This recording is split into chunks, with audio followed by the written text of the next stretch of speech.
సాయిరాం. బాబా భక్తులందరికీ కూడా నమస్కారం అండి. అందరూ కూడా సుఖంగా సంతోషంగా ఎప్పుడూ కూడా ఆనందంగా ఉండాలి అని చెప్పి ఆ బాబాగారి తరపున నేను కూడా మనస్ఫూర్తిగా కోరుకుంటున్నాను. ఈరోజు బాబాగారు అందించే సందేశం ఏంటి అంటే కనుక, తల్లి ఆరోగ్యం కోసం ఒకే ఒక్క చిన్న మంత్రాన్ని చెప్తాను, ఈ మంత్రాన్ని నువ్వు విన్నా చాలమ్మా అని చెప్పి ఏదో తెలియని సందేశంతో ఈరోజు బాబాగారు మన ముందుకు వచ్చారండి.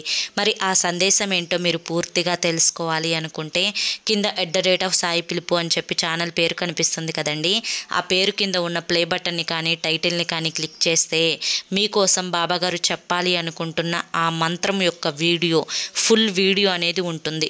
ఇది ప్రతి ఒక్కరూ కూడా ఇప్పుడు తప్పకుండా వినాల్సిన మంత్రం అన్నమాట. ఎందుకంటే బాబాగారు ఏది చెప్పినా కూడా మన భవిష్యత్తు కోసం, మన నూరేళ్ల ఆయుష్ కోసం చెప్తారు. కాబట్టి ఈ యొక్క మాటని నిర్లక్ష్యం చేయకుండా తప్పకుండా వినండి. జై సాయిరాం.